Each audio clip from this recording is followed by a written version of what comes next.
Now I'd like to introduce Darrell Pasloski.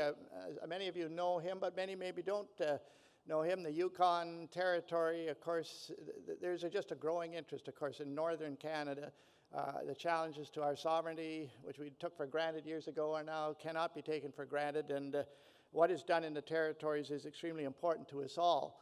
Now, Darrell was born in St. Boniface, Manitoba. He grew up in Saskatchewan.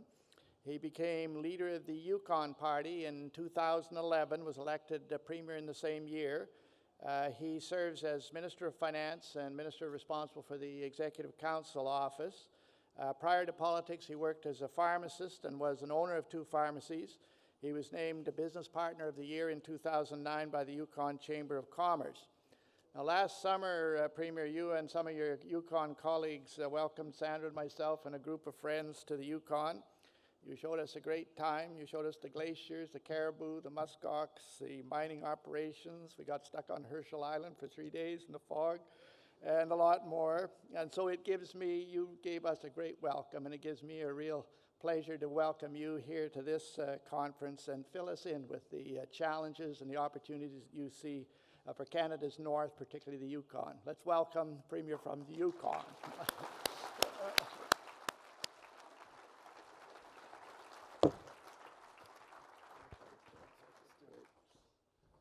Well, good afternoon, everyone, and thank you, Preston, for that introduction. Certainly, we were very happy to have you and Sandra and your family up to get a taste of what Yukon is, because I think certainly when you come to Ontario, a lot of times there is a misunderstanding, a stereotype as to what exactly Yukon looks like. And I'm really happy to see Rick Nielsen is here.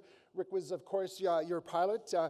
Rick was the Chief of Staff and also the son of Eric Nielsen, who was our Member of Parliament for 30 years and Deputy Prime Minister. So, we talked about maybe flying here in that Turbo Beaver, maybe landing in front of the House of Commons, but I guess today that probably wouldn't be an appropriate thing to do. So, anyways, it's great to be here.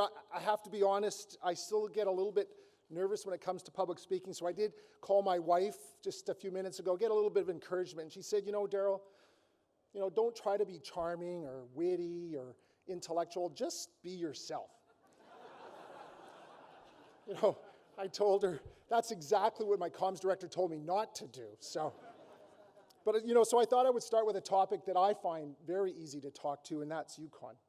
And now I'm sure some of you have been up north before, and for those of you who haven't, I live in the most spectacular part of the country, and maybe now Preston would concur, it's not a bad place to be. But I'm not just talking about the natural majesty of the Yukon, I'm talking about the day-to-day realities of Yukon life. We've come a long way in the past decade. We've developed, we've modernized, and I'm not just talking about paved roads and cable TV, we have lattes. I'm sure that a lot of you imagine minus 40-degree temperatures in an 11-month winter, but most winter days are actually a balmy -5 to -10, and we're often in the mid-20s in the summertime, and in the summer we'll get over 20 hours of sunlight. And if you go further into Yukon, of course, it's a lot more than that. But when it's cold, it's a dry cold, which is infinitely more bearable than this wet, icy, windy stuff that they put up with here.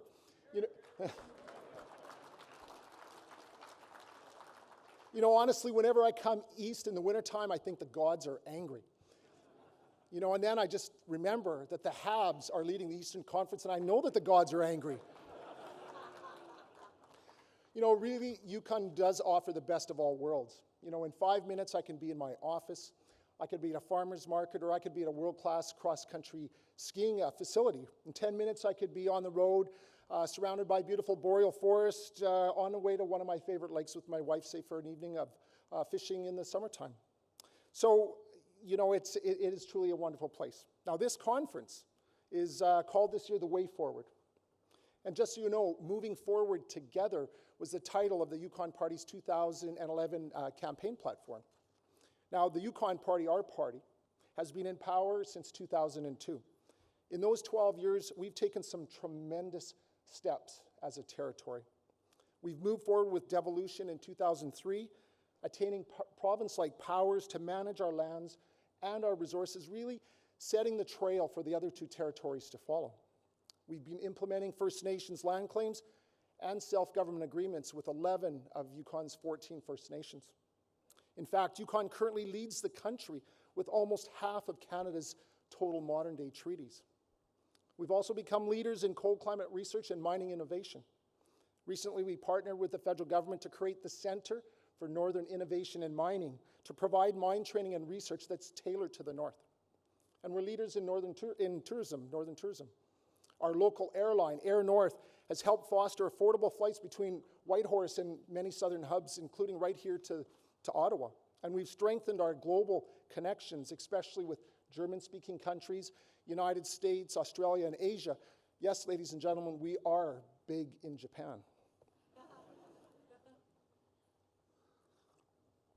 So, today I don't want to focus my talk on what we've already accomplished. Today, what I want to do is I want to talk about the big picture. I want to give you our long-term vision for Yukon and for the North.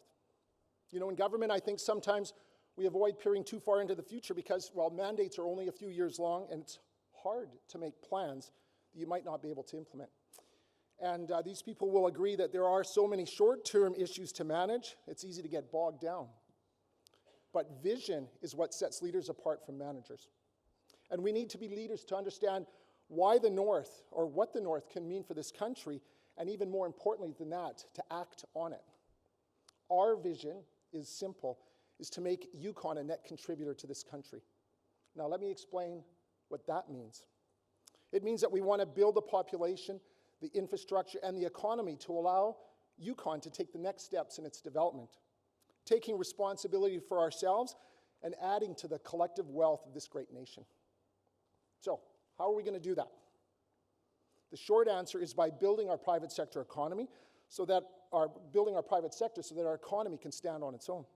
And there are specific things that we need to do in order to make that happen. The first step is to strengthen Yukon's infrastructure. Unlike the other two territories, all Yukon communities but one are connected by road. But we need more and better roads, especially to access resources. And we need to invest in energy and in telecommunications. An affordable and an abundant supply of clean power is a prerequisite to responsible development. Currently, Yukon derives over 95% of its power from hydroelectricity. And now we want to maintain that statistic as we grow. So we've begun research into a new large-scale hydro dam that will power Yukon's future. And I'm very excited about that project. It will ensure Yukoners continue to have access to renewable energy to power their homes, to power their businesses as the population grows. We're also improving our telecommunications infrastructure. We're investing in wireless and internet services to Yukon communities where the market would otherwise not draw private investment. And we're exploring the feasibility of fiber optic links to Alaska and to the Northwest Territories to support our IT sector with redundant, reliable, and affordable service. Now, these investments in infrastructure are not only good for Yukoners, they lower the cost of doing business, and that's good for investors. If you talk to companies that are operating in our territory, they'll tell you that it's already a very good place to invest. We've got a competitive tax regime, proven regulatory and permitting processes, and an unparalleled level of government access and support. Better infrastructure will further lower the barriers to entry for potential investors and keep Yukon at the forefront of the territories and the provinces as a great place to do business. The second step after infrastructure is to leverage our resource wealth to drive the diversification of our economy. I often say that Yukon is beautiful above ground, but it's equally beautiful below the ground. Our territory is rich in resources that remain largely untapped. Mining has driven our success ever since the territory was born out of the Klondike Gold Rush way back in 1898. And it will remain the cornerstone of our economy. But it's a cyclical industry, so we need to keep expanding the other sectors. One of those sectors is oil and gas. Now, it may come to a surprise to some of you that Yukon is home to one of the longest producing gas wells in North America, the Cote-Neely gas field in southeast Yukon. While there is some exploration currently ongoing in the territory, most of our oil and gas resources remain untouched. Our resource potential is tremendous, but we're also expanding non-resource sectors like tourism. From heli skiing to whitewater rafting to hunting, our territory is a mecca of wilderness adventure. More visitors from different places discover Yukon each year. In fact, we even have direct flights from Frankfurt, Germany to Whitehorse with Condor every summer. Believe it or not, it's faster and often cheaper to fly to Germany from Whitehorse than it is from Vancouver. Another sector that we have that has a lot of potential is knowledge and tech. I mentioned earlier that we're looking at fiber optic links with Northwest Territories and Alaska. We also have an educated population and an internationally recognized research college that leads in northern innovation. In short, we have the raw materials to make Yukon the IT hub north of 60. And I'm confident that we're on the path to making that goal a reality. Now for the third step, I'm going to add another E to the theme of economy, energy, and environment, education. No matter how much money we inject into the economy, it won't do much without people to put it to work. We need to invest in training the next generation of entrepreneurs, skilled workers, and community leaders. And I don't mean just investing in post-secondary education. We need to start helping kids develop the skills and drive that they need to build successful careers and fulfilling lives already in elementary and secondary school. Now, there's a lot of things in government that I can't guarantee, but I can guarantee that every investment in our kids is very good for our future. And it's not just an economic issue, it's a moral issue. Now, you're probably wondering how we're going to make this happen. And the truth is that we can't do it alone. As a territory, we are in a different position than the provinces. We don't own our resources, we manage them. And most of the royalties that are derived from their development goes back to the Federation. So we need to keep our partnerships with the federal government, the provinces, and the territory strong. And this includes our partnerships with First Nations. We've blazed the trail in modern treaties, but one of the challenges of trailblazing is that you're the first to encounter the thickets of uncharted territory. So our relationship with First Nations is strong, but it's not always easy. The Supreme Court of Canada has significantly evolved Aboriginal law in the past decade. And this has impacted the meaning of our territories as those treaties in our territory were signed back in the 1990s. So we're working with First Nations to navigate treaty implementation, and we're working with non-treated First Nations to achieve reconciliation agreements. My vision for First Nations is no different than it is for all Yukoners: healthy, strong communities, good education, and a high quality of life. And we share that vision, and we share that commitment to achieve it. So, when I picture the Yukon that I've just described, the Yukon of the future, I get very excited. But we're operating in a different context today. Attitudes towards development have changed. I know there's some out there who don't share the vision that I just described. There are those who would have us put our resources off limits in the name of environmental protection. There are those who would turn us into a park. And I get that sentiment. There is no Yukoner who doesn't love the beauty of our pristine wilderness and the luxury of having a natural playground right in our backyards. But these critics often paint the world in binary terms. If you're pro-environment, you must oppose all development. And if you're pro-development, well, you must not care about the environment. Too often, such critics are allowed to claim the moral high ground and ask, how in good conscience can you support roads and mines and wells in natural wonderland? To them, I say, how can you, in good conscience, enjoy this natural wonderland on the backs of Albertans and British Columbians and Newfoundlanders and those people from the province where I grew up, Rider Nation?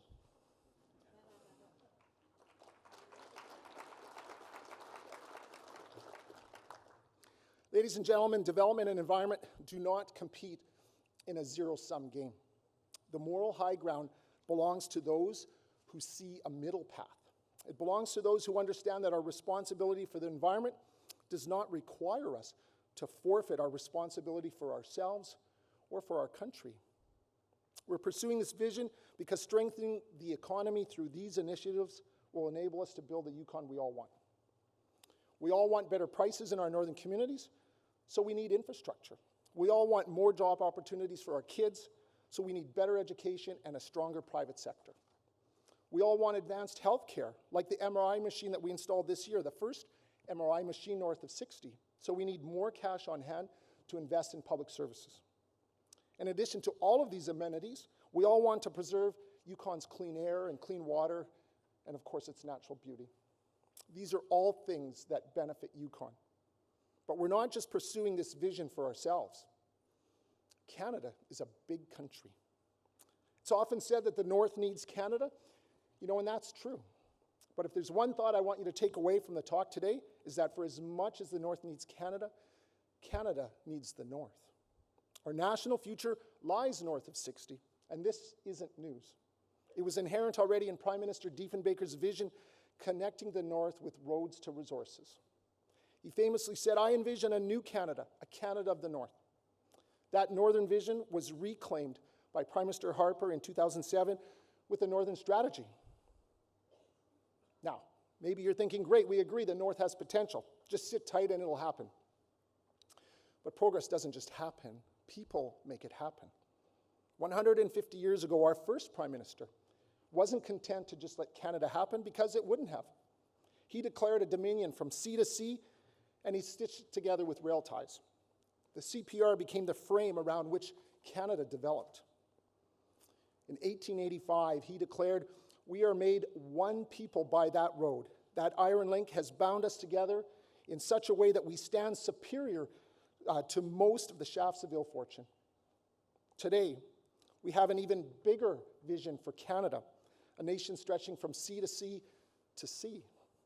150 years ago, we needed a railway to make it happen. Today, we need fiber optic cables. We need more and better roads. We need a pipeline. And maybe, yes, we need another railway. We need Canadians to look north. Yukon is ready to become that next link, the bridge between south and north, between Canada's foundation and its future. And we're just the first step. As Diefenbaker first saw, the potential of the entire North is tremendous, but we can't realize that potential alone. The North is the gateway to the future, and Yukon is ready to unlock it. But it's only with the collective effort of this nation that we can turn the key. It is only in partnership that we can find the way forward. Thank you very much, ladies and gentlemen.